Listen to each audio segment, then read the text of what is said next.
तो सवाल कई हैं, लेकिन इन सवालों के लिए अब जांच भी शुरू हो चुकी है। लेकिन इसी बीच आपको बता दें कि उपराष्ट्रपति कमला हैरिस का भी बयान सामने आया है और उन्होंने ये कहा है कि खुशी इस बात की है कि डोनाल्ड ट्रंप जो है वो सुरक्षित हैं, उन्हें किसी भी तरीके से चोट नहीं आई है। लेकिन साथ ही साथ कमला हैरिस ने यह भी कहा है कि जो हरकत की गई है अमेरिका में, जो भी दुश्मन है उसे किसी भी सूरत में छोड़ा नहीं जाएगा, इसे लेकर जांच की जाएगी। तो ये बयान कमला हैरिस की तरफ से जारी किया गया है। हालांकि डोनाल्ड ट्रंप पर जो लगातार हमले हो रहे हैं, इसे लेकर आखिर साजिशकर्ता कौन है, ये अभी जांच का विषय है, क्योंकि ये पहली दफा नहीं है, कई बार, ये दूसरी बार है जब ये हमला हुआ है। चुनाव होने हैं, चुनाव को लेकर सियासी माहौल जो है अमेरिका में खूब गर्म नजर आ रहा है। डोनाल्ड ट्रंप एक बार फिर से चुनावी मैदान में है, उम्मीदवार हैं वो, और इसी को लेकर कहा यह जा रहा है कि चुनाव को लेकर ही हो सकता है कि हमला कराने की बार बार ये जो कोशिश है वो हो रही है। लेकिन राहत की खबर ये है कि बार बार कोशिश तो की जाती है, लेकिन हमलावर की जो कोशिश है वो नाकाम हो जाती है। और इसी को लेकर देखिए ट्वीट हम आपको दिखा रहे हैं,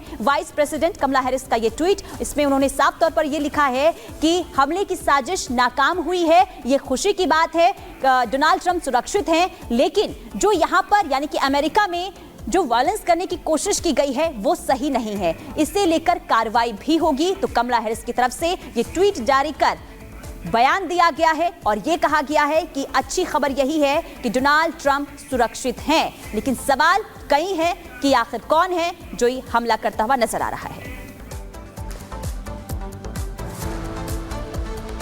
वहीं आपको बता दें कि 3 मोर्चों पर तेल अवीव पर हमले होने के बाद से इजराइल ने ब्लूप्रिंट तैयार कर लिया है हूती और साथ ही साथ हिजबुल्लाह के खिलाफ बड़े ऑपरेशन का ब्लूप्रिंट तैयार किया गया है। इसी से जुड़ी एक रिपोर्ट आपको दिखाते हैं।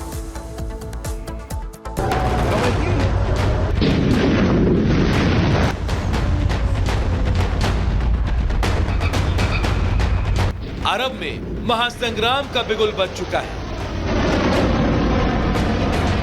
ईरान के समर्थन से चलने वाले प्रॉक्सी संगठनों ने इजराइल पर विनाशक हमले किए हैं। हूती, हिजबुल्लाह और हमास ने एक साथ इजराइल पर धावा बोला है। इजराइल और हमास के बीच जारी जंग में वही हुआ जिसकी कल्पना शायद इजरायली सेना और प्रधानमंत्री बेंजामिन नेतन्याहू ने भी ना की हो।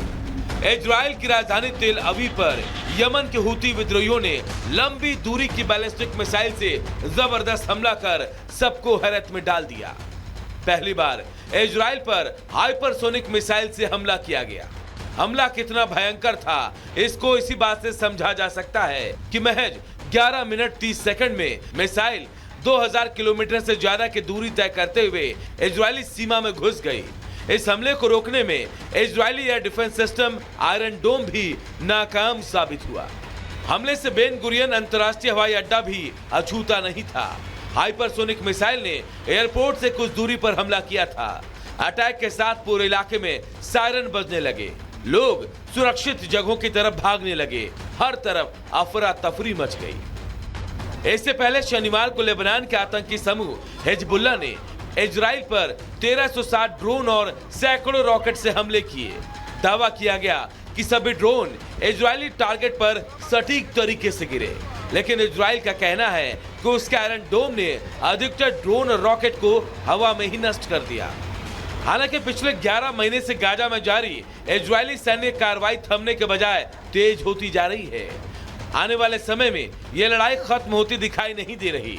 ऐसे में सवाल उठता है कि इस युद्ध का अंत आखिर कब होगा, या फिर यह विनाश लीला ऐसे ही सैकड़ों जिंदगियों को तबाह करती रहेगी।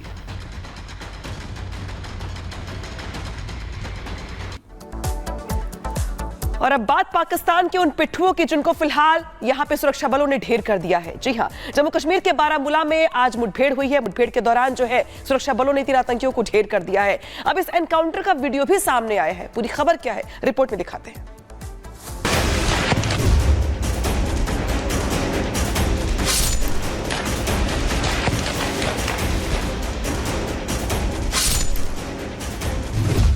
आतंक पर करारा प्रहार,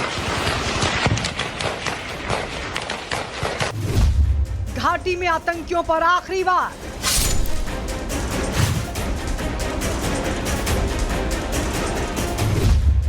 आतंक के सफाई के लिए सेना तैयार।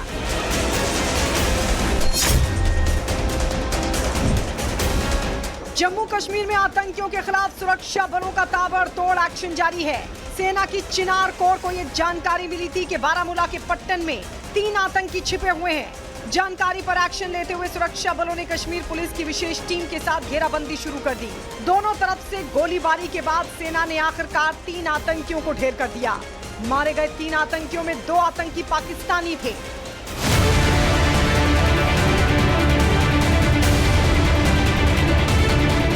वीडियो में साफ देखा जा सकता है कि जब सेना अपने ड्रोन से तलाशी अभियान में जुटी थी तो आतंकी अपने ठिकाने से भागने की कोशिश करने लगा। इतना ही नहीं, आतंकी ने फायरिंग करनी भी शुरू कर दी। वीडियो में देखा जा सकता है कि आतंकी अपने हथियार से फायर करते हुए बाहर निकल रहा है और भाग रहा है, लेकिन इससे पहले कि वो कुछ समझ पाता, सुरक्षा बलों ने उस पर जवाबी फायरिंग शुरू कर दी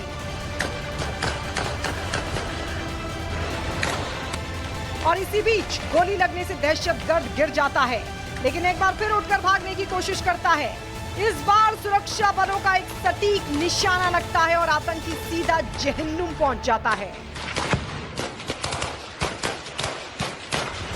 इससे पहले कठुआ के खंडारा में भी सेना का ऑपरेशन चला। यहां राइजिंग स्टार कोर के सैनिकों ने 2 आतंकियों को मार गिराया। इस ऑपरेशन में आतंकियों के पास से भारी मात्रा में हथियार बरामद हुए थे। जम्मू कश्मीर में चुनावों को बाधित करने के लिए आतंकी लगातार साजिशें रच रहे हैं।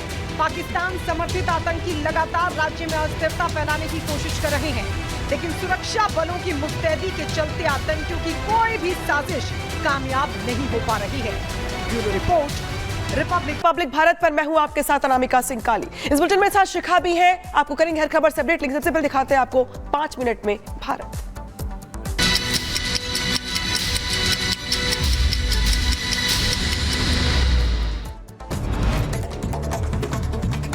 यूपी के बहराइच में भेड़िए का आतंक जारी है। 11 साल के बच्चे को आदमखोर ने बनाया निशाना। इलाज के लिए बच्चे को अस्पताल में भर्ती कराया गया। यूपी के चंदौली में भेड़िए ने गांव के लोगों पर किया हमला। लोगों ने पुलिस के साथ मिलकर भेड़िए को मार गिराया। भेड़िए ने बकरी को भी बनाया था शिकार।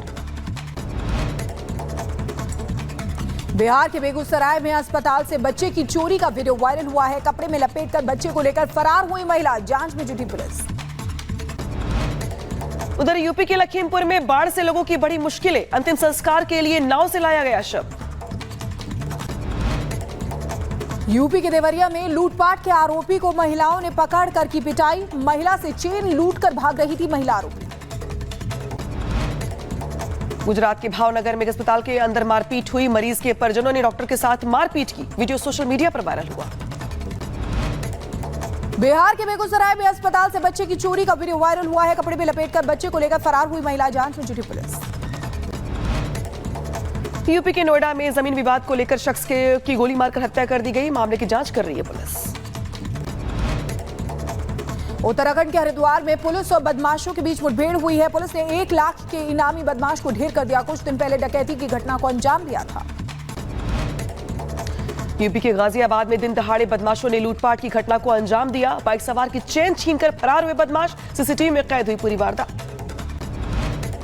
यूपी के कुशीनगर में लड़कियों से छेड़खानी पड़ी भारी। पुलिस ने आरोपियों को क्या सिखाया सबक। रो रो कर माफी मांगते दिखाई दिए बदमाश। बारामूला एनकाउंटर का वीडियो आया सामने। जान बचाकर भाग रहे आतंकी को जवानों ने गोली मारी। बरेली में जुलूस के दौरान बवाल हुआ। हिंदू संगठनों ने अंजुमन का रोका रास्ता। हिंदू समुदाय का आरोप, सावन में मुस्लिम समुदाय ने रोकी थी कांवड़ यात्रा।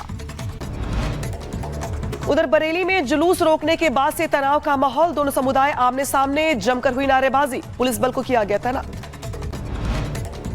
यूपी के कानपुर में मगरमच्छ दिखने से इलाके में मचा हड़कंप। गांव के लोगों ने खुद ही रस्सी से बांधकर वन विभाग को सौंपा।